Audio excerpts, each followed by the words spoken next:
Right. Hello, everyone. And this is a I guess, pre-recorded stream, which will go live at some point going forward. I've, as some of you may know, I've been going through a bit of a different journey than my uh, account, social media accounts, YouTube accounts, um, than from what I started with. And, I've been interested, to say the least, in looking in dynamics of power. And, I've been involved with local government recently. I've been involved with working within aspects of local government and understanding the relationship between a centralized body and a uh, purportedly on paper decentralized body, and then also looking at companies, non-governmental groups, think tanks, and how they affect policy making locally. And it's something that I've observed, and that I've come to several conclusions, which I know people who I used to stream with, and people who I like to think I'm still sort of somewhat friendly with, but who have absolutely rejected my notion that the fundamentals is that democracy, as in a representative democratic system where uh, the people are equal under the law, is a complete sham myth. It's complete and utter nonsense, and that has, for me, been self-evident. You know, locally, as people know, because I'm quite local to Bristol. Um, we had, as you know, with the Colston statue, a those that brought this statue down um, were taken, went through the legal proceedings, and in court, the the legislation that is in place for dealing with criminal damage and the other charges that were brought against them was completely thrown out the window because the judge, the media, the politicians, both Labour and Conservative, George Osborne waded in, got behind, and did like a rearguard action to protect the their friends, aka the Antifa Marxist revolutionaries who tore down the statue. They then invited that famous, I can't remember his name now, BBC black historian who wasn't a witness to the criminal damage and had, in any sort of legal notion, had no right to be there. But he turned the courtroom into well a pulpit to preach progressive ideas. Um, and so I mean, that is a very clear indication that the power system, the power dynamics at play, it isn't about having equal rights under the law, because of course there is none. It's just progressives protecting their own, elites, international global elites protecting their own, and in their own interest. And this is something which we also had locally where I am, the sort of start of the uh, exposing children in education in the arts and theatres, particularly locally here, with explicit content to explore their sexuality.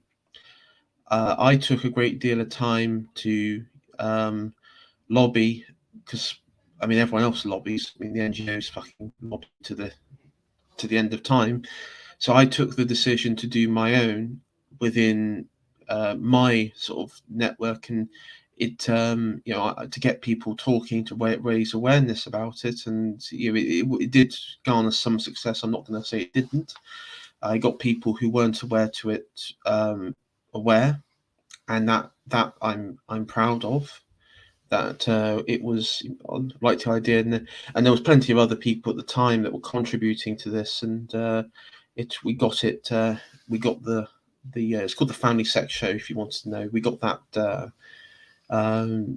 stopped, which but the problem I felt was that from the supposed conservative, the side that will go to the public and say, oh yeah, we're against all this woke nonsense. We want common sense politics and do the job at hand and everything. Were completely. It felt like not only were they indifferent, which is it's a growing problem. You see on the supposed right, but there was also this undercurrent of containment sort of level support for these such things. And I mean, I know they wouldn't say to my face or me directly that they would support this from people supposedly on the right, but it felt that there was this sort of unwillingness to tackle it because for them they don't find it important, which I mean, there's the sanctity of a child, and not exposing them to blatant paedophilic content is not a hill to die on. Then I don't know what is. Anyway, the point of this stream, as you see, is we're going to be reviewing Bertrand de Jouvenel's Power and Power on Power in Nature and the History of its Growth. This is this has been a very interesting book to read because, as you know, I'm a sort of keen historian, and I wanted to see how he explains it's pretty much the history of power, but also the expansion of power from the I guess you'd say sort of classical medieval time to present day. And I have to say, it's on the outset, I've come to some sort of and mad as it may sound, it feels like the people let's say like the Anglo-Saxon period, and this something I've reading on like Marcus Morris' History of the Anglo-Saxons, is that there was more freedom, less interference from a king or the concept of a power block in the Anglo-Saxon times than there is today. I mean, today there is you have like an outsourced level of governance from corporations that do the state's bidding for them. We see this with Disney and Disney with Ron DeSantis in America. It's you don't really need the Democrat Party to do much because you'll have all the not just institutions but also companies. And so this has been talked about before in circles. The private and the public life is not a there is no distinction now. It's just one, Anywho, so with Jouvenel Power and the history of its growth, we're going to start with, I think this would be like a part one. So part one, and I've got a few notes here of just points I thought would be interesting to go through. So to start off with, Jouvenel points out that the effectively that the all states is effectively are controlled through a pure power. Now, the person who wields the power is obviously a variant. So, in the theme of Jouvenel, one thing you see is that there's always like these three systems that come up. So that would be monarchy, or aristocracy, and democracy. Um, and I think aristocracy and oligarchy, sort of Moldbug mentions Moldbug also talks about oligarchy as well. So there could be sort of a crossover between the two. But regardless, those are sort of the systems. But one thing that you find is that they all end up doing, even though they are explicitly different and may have different characteristics, they have to end up following the same sort of path to get to, to exert power and not themselves be um, subverted by another force that opposes them. And this is pointed out in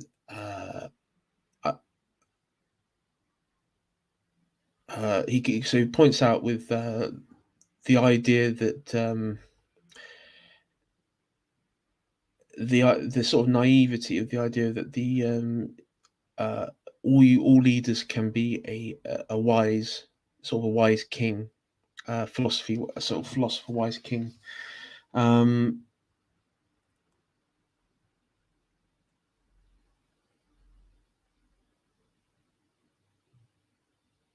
And it goes into US Constitution as well, that effectively the Constitution was a document which, while written by men, we will see as we go over and we'll draw some examples, how it was amended so that it effectively the person who controls how you determine the law is really how legal practice, and then in the political sense how legislation is interpreted and then implemented. So I mean, the most obvious example would be something like the freedom of association. That is a right protected in the US Constitution. Yet, if you were to look at the Civil Rights Act signed by the LBJ administration, that effectively removed those rights for and this is not just within some school, the sort of school district, but shop owners in the South. We talked about on this channel some prominent Democrats. One of them who became a governor for Georgia, who made a stand saying that he believed that he had the right to determine who he does business with in his shop. Now, whether you not agree with the economic model, I've always held the belief, which again, unpopular as it is, that you do have that right to associate who you want, and that's something that is that's something I'll probably always hold. But the point is that you end up seeing the power, especially in the civil rights movement, power just absolutely asserting itself in its absolute sense, that it didn't really care about the importance of sacred documents like the Constitution, or even any sort of concept of the Bill of Rights. It was effectively decision made, not necessarily, and it was made primarily by the legal system. And if you look at the recent events around the Supreme Court with in the UK around Blair and the legacy that he built going in the problem with Brexit, and that was brought before the Supreme Court. the Supreme Court overruled and really just redefined the unwritten constitution of the UK to the point where they declared themselves not just the legal sovereign, but also the political sovereign as well. That all authority, even higher than Parliament itself, rests upon them, and that's what their decision about those. This is on the proroguing of Parliament, if you remember. And then I remember David Stark. I think it was David Stark. He did a really good interview on this, and just sort of raised the what happened and why it was an important step. But again, that this was and again another sort of assertion of asserting power over a particular system, which on the face promotes the idea of it being a liberal democracy, but in reality it's just it's exactly the same as any other power, any other system that needs power, whether it's a theocracy or a dictatorship. And so we'll quote here from Jouvenel, who was talking about people like Lenin and Stalin, who understood the fact that power changes its appearance but not its reality. And so in that, the part that Jouvenel was talking about was the fact that they understood that the way that the Russian Empire, the old Russian imperial system worked, really couldn't be completely dismantled, for one simple reason, that the idea of the secret police, the idea that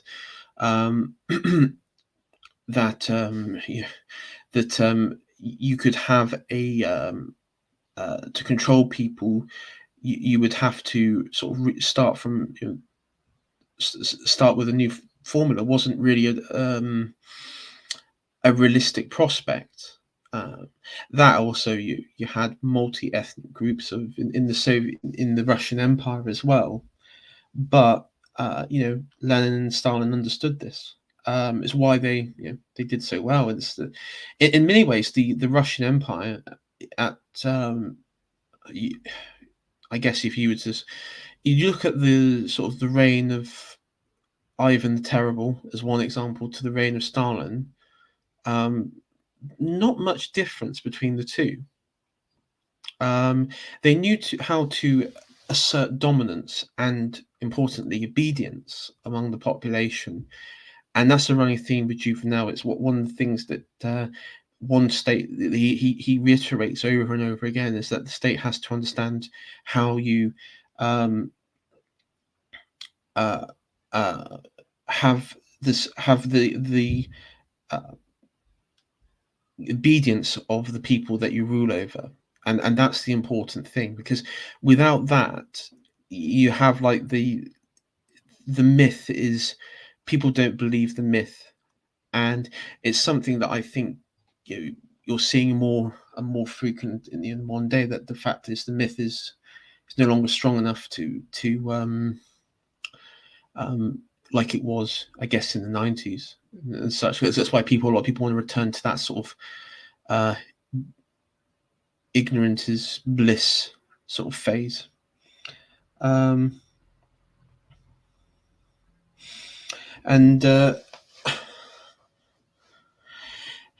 I mean, the historical precedent with the myth breaking, as Jouvenel points out, was the French elites on the eve of the French Revolution, and he has a great disdain for them. And Carlyle, we talked about Carlyle a bit. Thomas Carlyle had when he was doing his series, his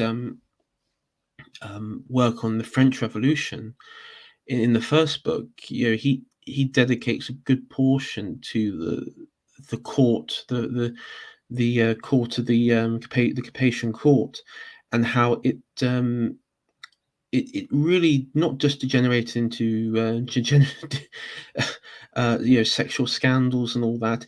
It was just that it was filled with people who were interested in meaningless conversation and were and just like pure narcissistic tendencies.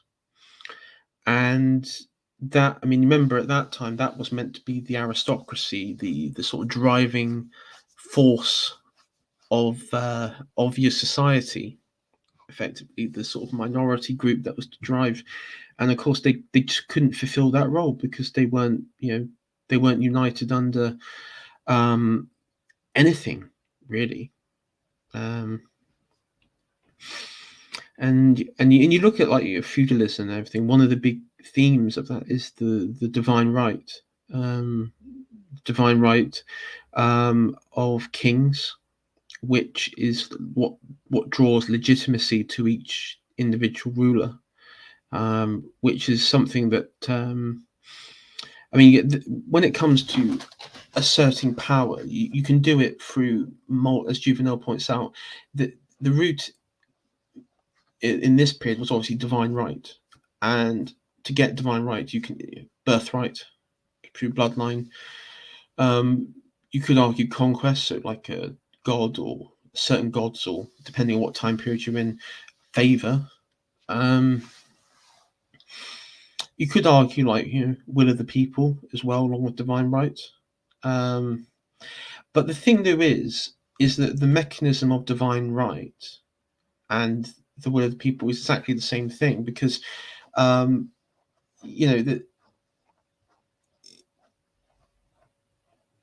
it you can't really measure. You could argue that divine right has more legitimacy because it's one of those things that you can never really so much claim because of the sort of transcendent nature to it. Will of the people, it's something that is more let's say more measurable. And one of the problems is that Jouvenel pretty much highlights this as he calls this a sort of quite a dangerous delusion to hold, because you end up having all action political action can be used under the guise of the will of the people, to the point where you end up having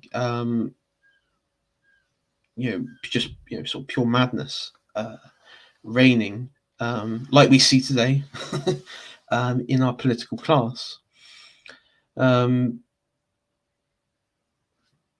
And so let's just see, I'm reading my notes here.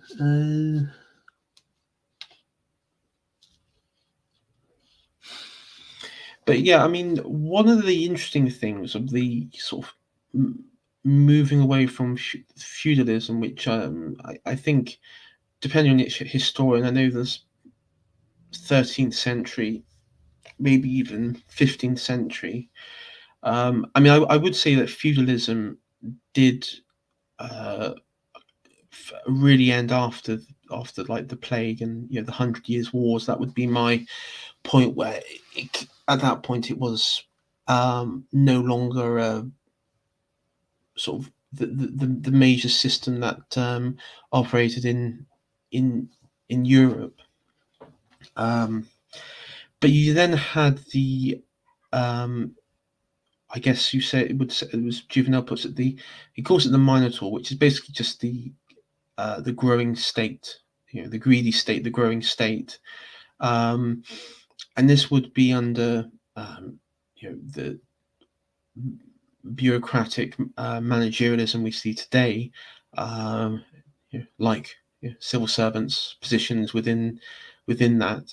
But ultimately, it comes to a at that time you would think it'd be the merchant class, the sort of emerging middle class, who would operate certain positions within court, within the functioning of local institutions like the church at the time, guilds, maybe even fiefdoms and regional courts as well. So this was a growing sort of thing. I mean, in France, it was the third estate, of course, that you see, that was the that sort of while the sort of historical claim is that they represented the peasantry. I mean, they didn't really. They represented sort of the new class of people living in metropolitan Paris, merchants and lawyers and academics and philosophers. Yet, as small as we'll get onto, why they were so successful in their initial endeavors. And so this is the Minotaur, and sort of Jouvenel lists about nine. I think about nine aspects that the Minotaur presents itself. So proximity is one, to effectively to power. Growth of war as well. So during wartime, you find, especially true for like the First and Second World War, you see enormous growth in the state. I mean, the Second World War is the most obvious ones, things like the NHS and such. You had to see this huge expansion.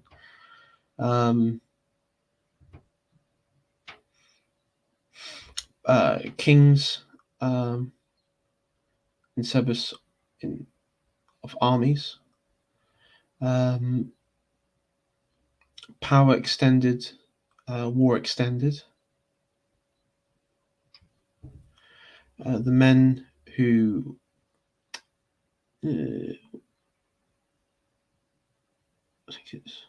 I'll skip that one because I can't read it. I'll go back over in the next video. I'll have a look. I cannot read my writing. Absolute power is noted. The Minotaur. Minotaur unmask, and the I'll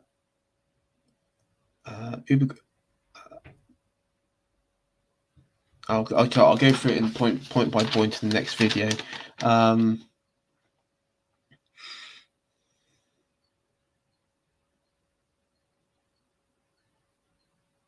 Yeah, I'll go to point in the next video. So we'll start off with book one. So that's the introduction. So book one we have here, sort of metaphysics of power. Right. So it's chapter one, civil obedience. So this is split up in several bits. You've got civil obedience, historical character of obedience, statics and dynamics of obedience, obedience linked to credit. Okay. And so, as we mentioned earlier, all sorts of concepts of power sort of being taught throughout history goes back to sort of Aristotle era.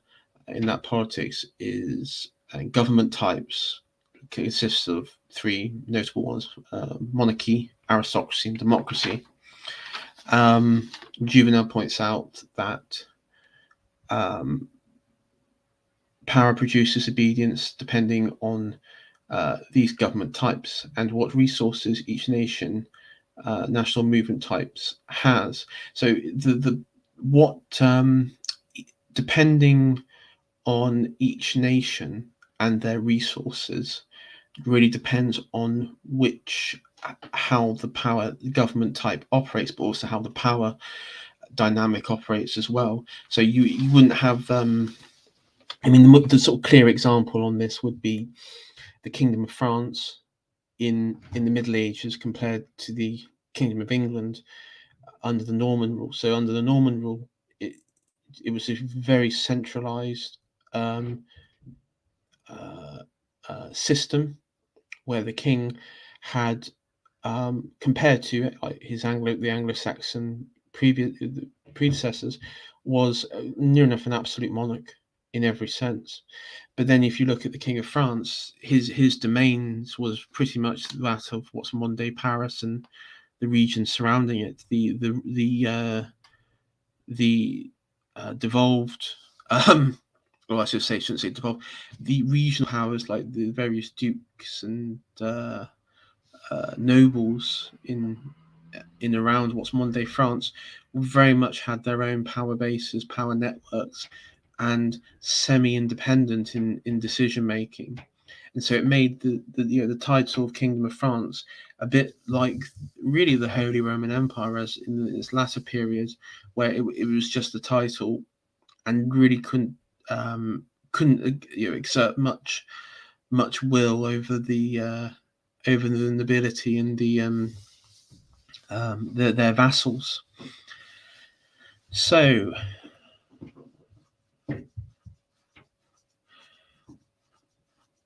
yes, so on the essence of power and civil obedience.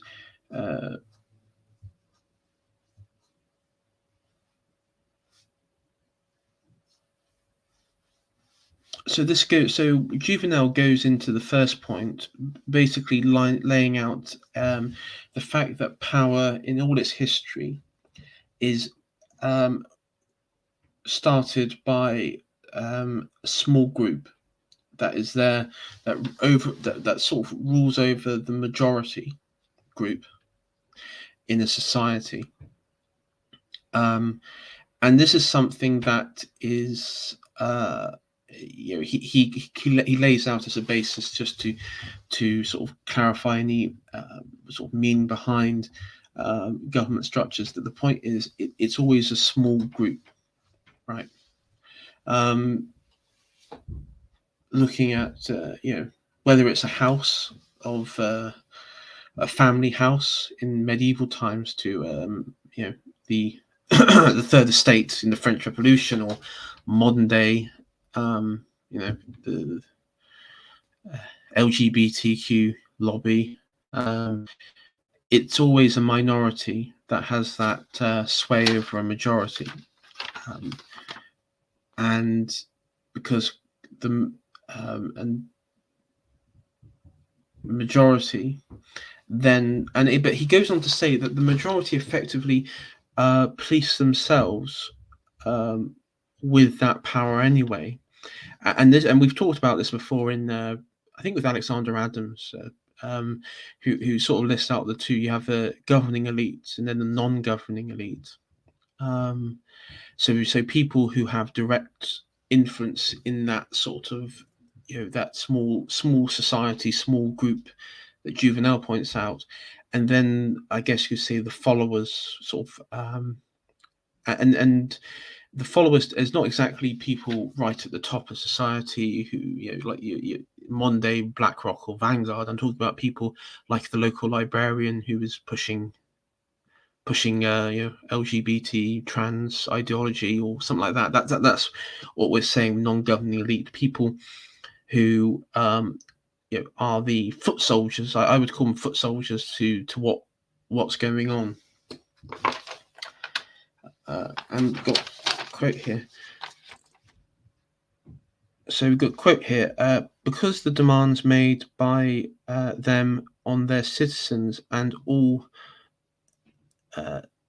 descendants, the citizen and decisions the citizens made themselves, in fact, in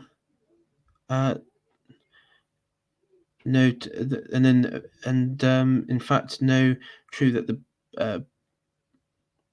police, that the modern sort of as time has progressed, that the police, effectively the police state, as we would refer to it now, and the modern media sort of state expands in recent years to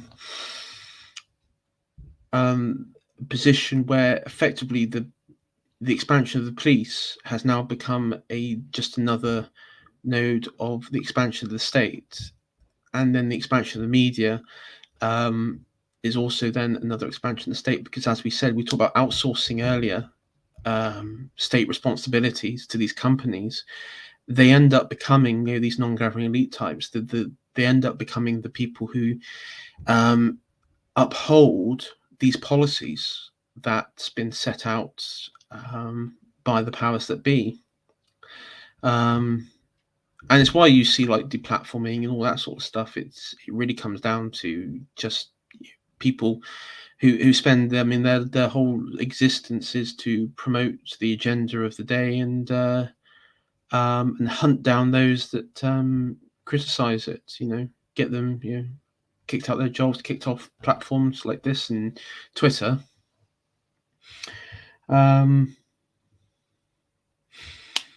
I think Jouvenel points out that the sort of, it's not so much like in bygone eras where the way that power was sort of through divine kings or just for sheer willpower, force power, or religious authority. I mean, the modern way is just sort of coercion in sort of manipulation tactics, and we've talked about manipulation tactics before on this channel, like various ways that it's carried out. One method is you invoke a point in like our history which you can sort of use for negative or positive. I think I've stated that World War Two even is incredibly overused to demonstrate the absolute good, and then the source of all evil. And the problem is when you have when you exist in that paradigm that this group, X group in over here, is the source of absolute evil in the world that's ever existed, and then this group is the source of absolute all good, you end up having like these sort of effectively that World War II can then be co-opted by, or is co-opted. What really happens co-opted by the left, when you have like, and you see like these posts online where you have pictures of American soldiers storming the beach of Normandy and saying, these are the real Antifa. And when you think about the way that the narrative around World War II, you can't really disagree with from the right perspective. We can't really disagree with that, because it's like, we're all Antifa, we're all anti-fascist because they're fighting fascists. And so the problem is, it's kind of like a linguistic trap where it's easier really not to really talk about it or engage with it on their level. But that's one of the means of control, and as well the myth of the civil rights movement as well, and how they represent societies before legislation. I mean, that's one of the things I've always been interested in, is how they look back at the society before in their view the positive law came along, and it's always demonized and villainized as just, again, a source of evil. And I mean, it's quite a childish outlook on the world in many ways, I find, but yeah.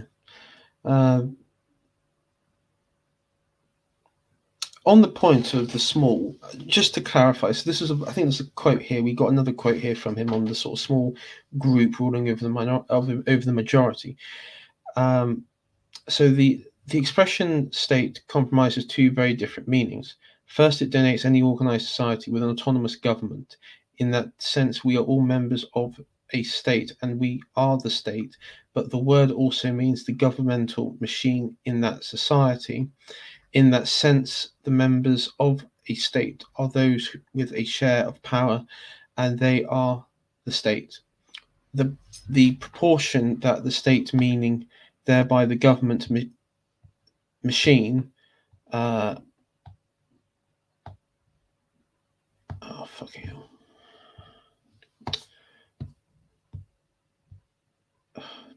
Hold on a sec. Proportion that the state, state meaning thereby the government machine, rules a society is nothing more than a truism. Okay, so that was on the point of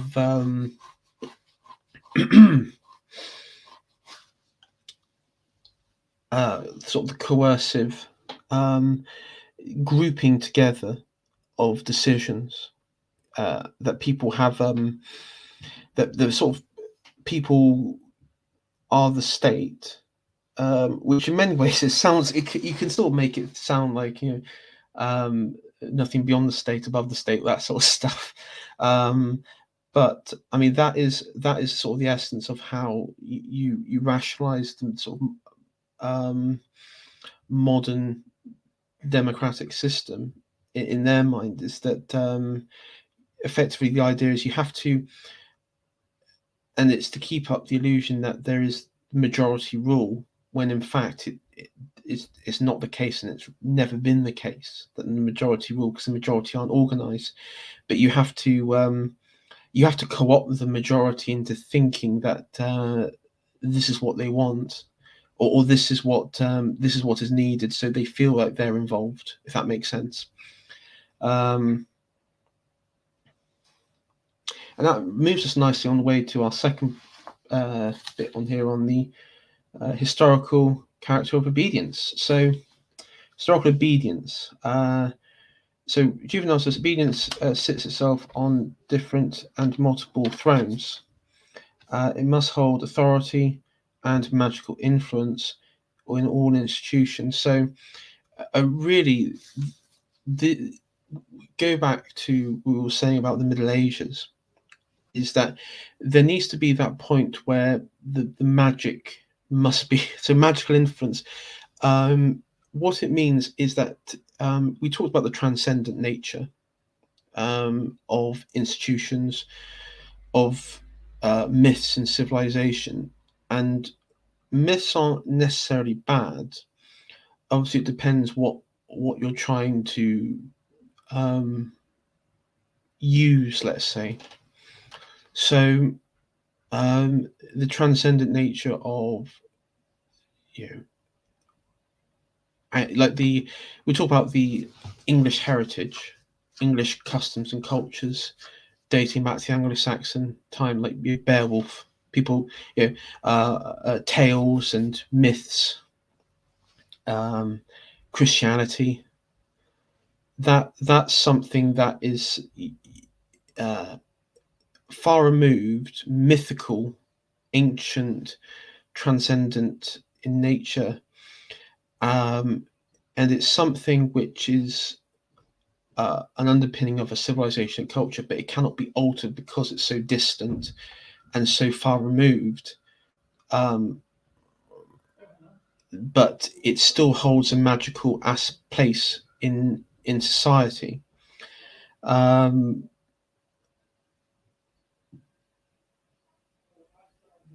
But then, if you look at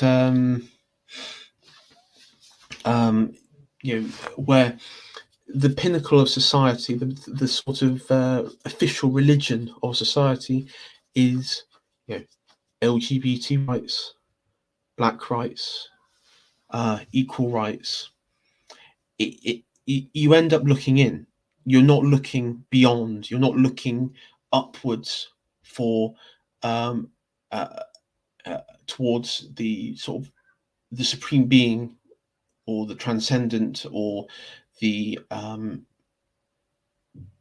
the spiritual requirements. You're looking deeper within into man, which man is it.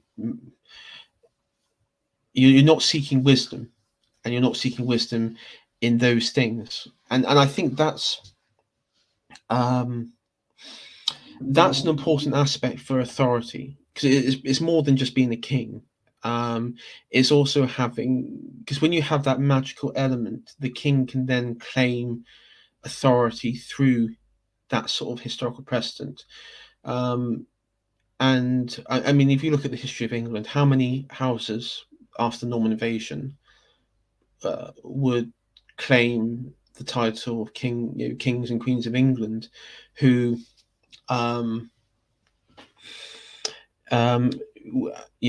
as time would go on, they would you would be questioning their sort of connection to any sort of royal bloodline or power, but that was their sort of connection. You saw it with really in the Tudor era. One of the things that you notice with Henry VIII and such, and even his Henry VII, to a lesser extent, that they were great at tapping into the myths of the British Isles, let's say, the Arthurian sort of myths. And David Starkey does a whole video on them, talking about them, but they end up becoming, they sort of do like a revivalist sort of element of ancient sort of English Celtic customs, and you end up having, in their own right, they become legends and mythical figures from our perspective today. But one thing you can say about the Tudor reign in that is that it was, they were all domineering and all powerful, and especially the Henry VIII, and beyond the aspect of the position of the church, he understood power and he understood formulating policy, and he didn't need that. He wasn't as dependent, unlike compared to maybe the French monarchy, or other European monarchs on like a royal council, or the proto parliaments that would exist at the time. So yes, that was on historical obedience.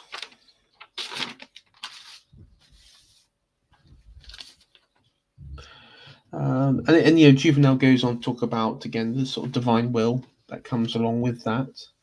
And I think I've got another quote here. So this is more on obedience. So full explanation of obedience: when it is commands will to impose on men obligations necessary of those to which they have been broken, it no longer gets the benefit of the automatic reaction which time has implanted in the commanded, to bring into being the enlarged effect, which is in the case an acceleration of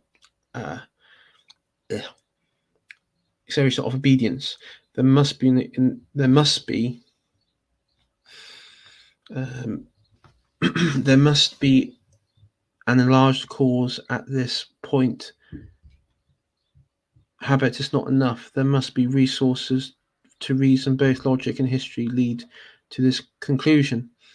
So you need the best sort of system is where your power, not only is it you have the absolute control, but you don't really need to say to delegate much power down sort of narrative, because you want that position, as they pointed out, was that where you can implement a policy and immediately your underlings can just go boom, and they can say and everything and promote that, really without without like the small networks involvement on the individual basis. So we talked about like the sort of you see like libs at TikTok with all like the teachers indoctrinating kids with the agenda of the day, and many people get drawn to the idea that it's like a well-oiled, organized conspiracy, and it is and it isn't. And then this is something that Moldbug points out. It's not so much that Disney is phoning these teachers, and then Disney's talking to various NGO groups and interest groups, and then like the Democratic Party's giving money out to. It's not as simple as that. It'd be nice if it was, because it'd be easier. But what it is that the all these nodes of power, both non-governing and governing, are exactly on the same page, that they do not need to clarify their positions, because they know what they have to say, and that's when you have like articles like in, something like the Washington Post and New York Times and Vox and Vice and such, and they're exactly the same. And it's not because they're copying each other; it's because they are ideologically in the same position, to the point where they don't present themselves as contradictions to the power, but only as projectors to what the power wants. And I mean, that's something going forward. We look about tactics with the right. That's something that the right, in whatever form it takes, really has to get across that you need that sort of thing, where if the right is to build separate institutions or take over at some point in the far distant future, you need to have a mechanism in place where you don't have to communicate. You don't need to rely on direct communication. You can just have your various nodes of power implement your will without you explicitly having to direct them. And that's what the left do at the moment. It's why they're so successful, and it's why AstroTurfed. They are the masters of coercion, and they are the masters of pointing out, creating sort of like these perceived bottom-up protests, like BLM, like South Africa, the anti-apartheid stuff, like Extinction Rebellion, because it gives that sort of false notion of popular will, which then sort of leans into the divine will, so that it is an agreed position. And the problem is modern conservatives, and like the Conservative Party and the GOP and the neocons and such, they all fall for it, and libertarians as well to a certain extent. They by and large, they can easily fall for the myths. And I mean, I think the worst example was, I've always stated, and this is something I've been consistent for the last 2 years, is that I've never believed that public protest, whether it's, I mean, maybe a small local one like on potholes or something, but protests like Brexit and such at the time when these protests were going on, that it would have any use, because protesting doesn't really pressure governments. It's there to reinforce. The protest isn't there to send a message to government. Protest is there to send a message to us at home, the viewer, watching it, listening to it on radio, or seeing images on newspaper. It's to fill the minds with the popular myth of the people's will.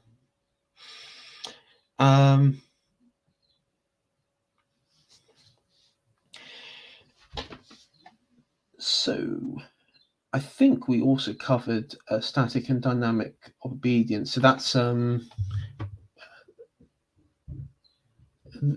so it's the idea that such theories like we know people online, and myself is guilty of this, is where you sort of joke or mock or even write off ideas like the LGBT trans stuff, and things which would have, even today, though I consider them ridiculous, but for most of us several years ago would have been absolutely ridiculous. Yet these theories do, as Jouvenel points out, that theories like this do influence nations and people on how power is viewed in a civilization. This sort of links back to what the previous sort of quote I was talking about is. This sort of stuff does have an impact in how we view ourselves going forward, and how collectively a society does view itself. It's and and it's something that, all power is effectively and I'm going to have to end the stream coming up in a bit because it will go on for an hour and I don't want it to drag on. We'll do a part 2 of this, but go through more of the content. But effectively, what you have is obedience, is what it is they seek to uphold their power. We've seen recently, in America, the Biden administration is creating this Ministry of Truth thing, or disinformation, whatever it's calling itself, quite similar to Ofcom in this country. And what it is, it's not a way of monitoring, making sure that standards and the public are protected, all that sort of stuff. It's just a form of obedience. But one of the things is that the current elite, the mask is coming off. They're no longer, and this is interesting, I think this has been, many people have pointed this out, is that the mask is coming off, or that they're no longer competent enough to keep this facade going. And they don't have that obedience. And without that obedience, as Jouvenel would say, they would struggle with the power. And that's where it's important. And that's the and they need that obedience back. And unfortunately, looking at stuff with Ukraine and everything, I talked about on BK channel, British Knights channel, that I've been going around in countryside, sort of rural English countryside, and you see in village halls like this, in quite conservative traditional areas, all these Ukrainian flags at pubs, at churches, and village halls and town halls and cricket clubs and stuff. And reason why you have this very open display of support is not because of the nation of Ukraine or the state of Ukraine as a political entity. It's because it's actually a more sort of deeper psychological thing. It's like the powers that be have given these people, who are in any state patriots, but are vilified in the media and in the society for showing any aspect of patriotism. They've given them a green light to be patriotic, or flag shaggers, as is the popular term online for these people. And so what they've done is they've just outsourced the patriotism. So you're supporting a country. It's just not your country and not your civilizational force to Ukraine. And again, it's a very sad thing, really, to think about, but it's how they operate. And the problem is, as someone like Academic Agents pointed out, is that there are people who were on the vaccine, on the COVID lockdown, the vaccine passers, who were against it. People who are dissidents on that, dissidents on BLM, who have all, and even dissidents on the US election, have sort of all fallen behind this particular narrative, and are sort of believing the mainstream position on what's been going on in Ukraine and what goes on in Ukraine. And the problem is that this is their tactics of bringing obedience back, because in many ways they have to at this point, because you and I wouldn't be surprised, you will see in the next few years, especially maybe around Trump and everything, you will see the anti-white rhetoric being dialed down, and maybe even the LGBT trans stuff being dialed down, or being more secretive and subversive. Because I think the problem is when they go full steam ahead, it creates it sort of like the mask starts to sort of slip off a bit. So but at the same time, because they seem to be these people just seem to be completely void of any tact or subtlety. I hope that they will continue to make rookie mistakes and stuff like that. Anyway, I'll see you all for the next part of this. Yes, thank you. I think it's been an hour, so I don't want to go on too long. We'll probably do several parts, if I'm actually honest. But again, thank you so much, and I'll see you in the next one.